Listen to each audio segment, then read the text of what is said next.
through the lecture. So just let me show you how you're going to do it. When you have something like this, you just take a log. Okay, so let's say this is small y.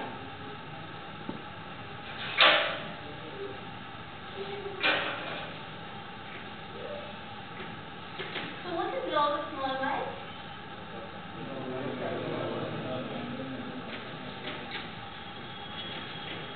Now just let's take differentials of both sides.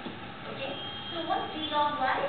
So it's dy by y when I take total differentials. Now let's just take differentials over time.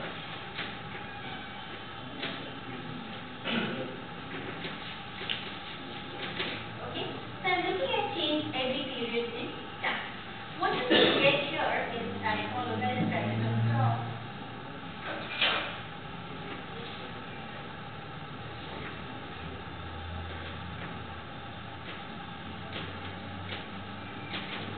Right?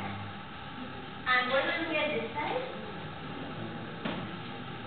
I'm sorry, this should be, just forget the last. Small y will denote per capita income and capital Y denotes GDP. Alright.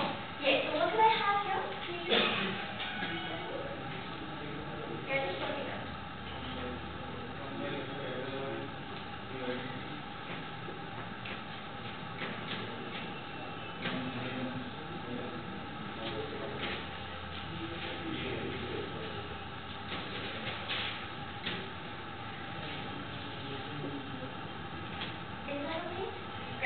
Now, I'm just going to introduce some very simple notation out here.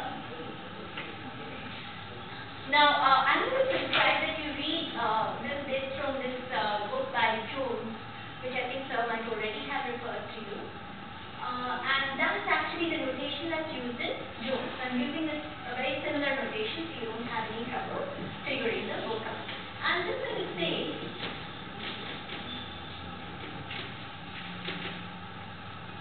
y dot is equal to d. Absolute change over time. What is d by dt? It's simply measuring what is the change in y when time changes by a little bit. Okay, so it's absolute change in y over time. I'm just going to put that as y dot. So whenever you see a variable with a dot on top, it's referring to over time change. Okay, so what would this be?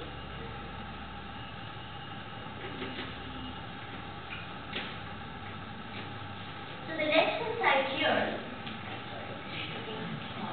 so the left-hand side here is y dot by y. What's going to be, let's just use this notation. Whenever we see over time change, we're just going to put a dot. What's this turning out to be? Capital Y dot by y. And this is? Okay. So look at this trick that we introduced.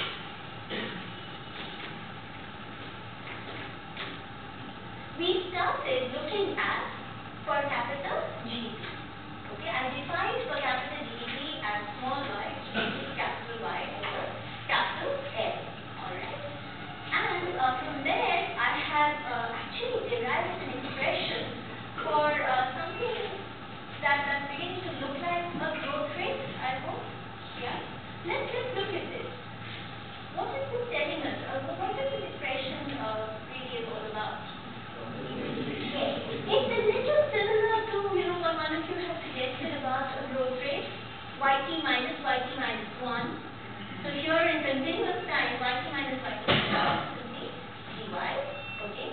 The reference period is time, okay? Over y, okay? So I have here the growth rate of per capita income, right? And what is this? This is the growth rate of GDP, and this is the growth rate of the population. Okay, so I actually use the terms population and labor force interchangeably here. Yes. We are talking here in real terms. Yes, very important. I'm so glad you brought this up. You see, whenever we are looking at growth, we should always be talking about growth in GDP in real quickly tell me the difference between real and nominal GDP? Yes, so real GDP is referring to the change in actual production. Because remember, the link is you produce more, you are presumably either employing more or paying more to the guys who are already employed, so that there is more income that is being generated in the process. Okay.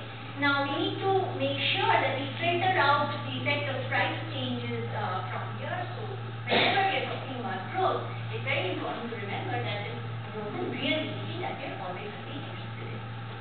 Okay, so can you interpret this simple equation for me? What is it telling you? What is this whole thing in the box telling you about per capita growth? Growth in absolute GDP would be a positive contribution to the per capita, while the growth in population would be negative. As long as the GDP grows faster than the population, your economy will grow. Yes, so let's be very precise.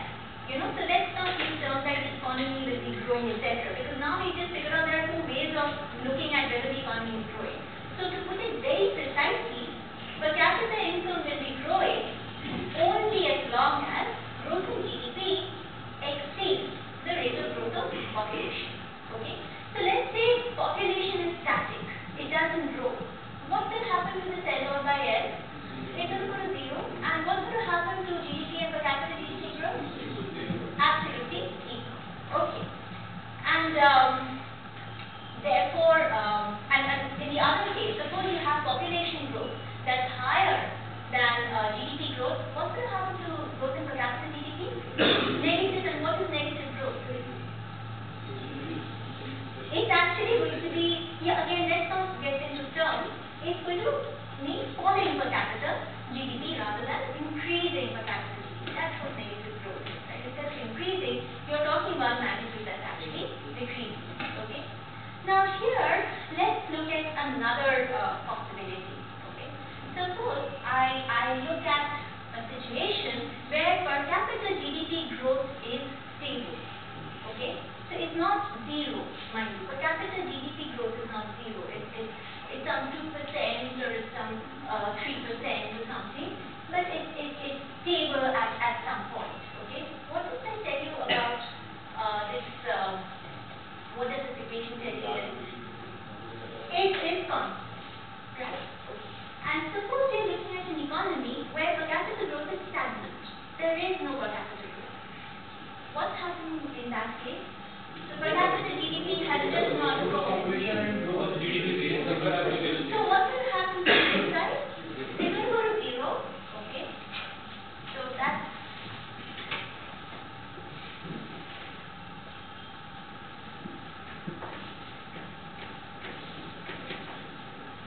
okay. So if this is the case, then right. So what is this telling you? You're still having GDP growth, mind you. So growth, economic growth is still occurring because your GDP is growing.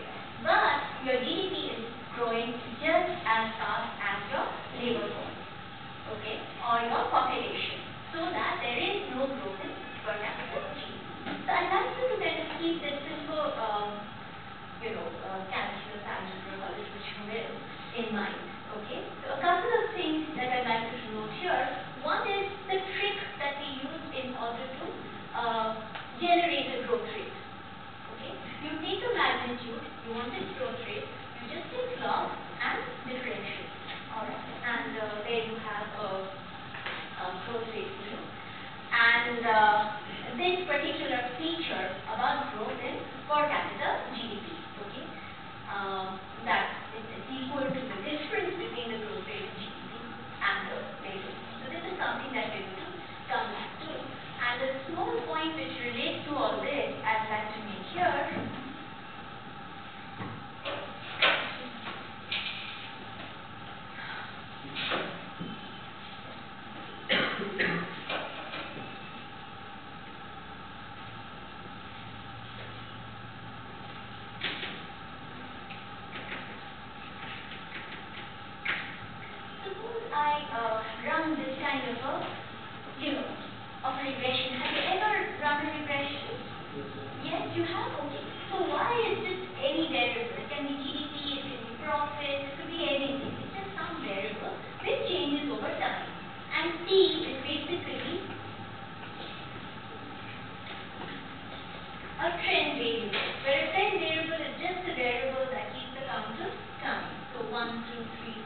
gives you some of the details on how to actually get the growth rate.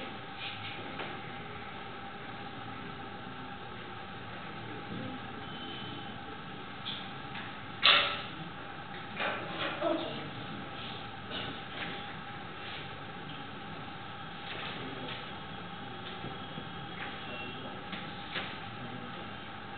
Now there are certain assumptions that we are going to base our analysis on, and let me just introduce them right at the beginning, because we're now going to discuss some growth models, having kind of set the stage as to why it's important and how you measure it and so on and so forth.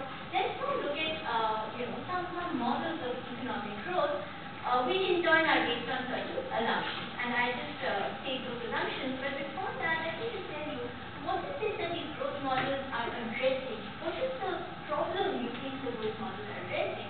They're basically asking the question, given that, this is something we're interested in, that countries should grow at a certain rate. So what is it that determines the rate at which countries grow?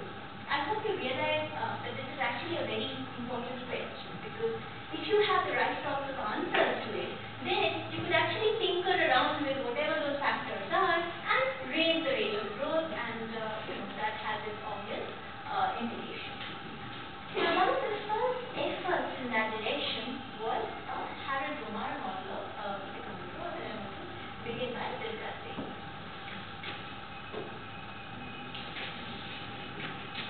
So what are some of the assumptions?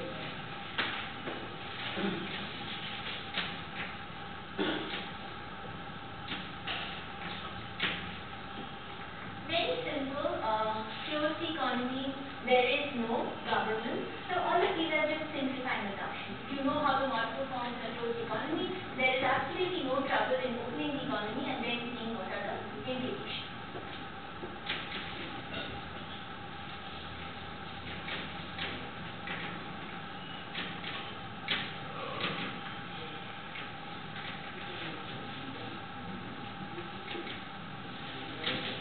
There's a constant savings rate. So there is a certain, fixed rate of savings in the economy. Okay? Like people save 10% of their income, or they save 20% of their income, something like that. Okay, a number like that, which these models take as given. Okay? So we are not getting into the question of what is it that determines the rate of savings. We're just going to take it as given. That's the sense in which it's a constant savings rate. In addition,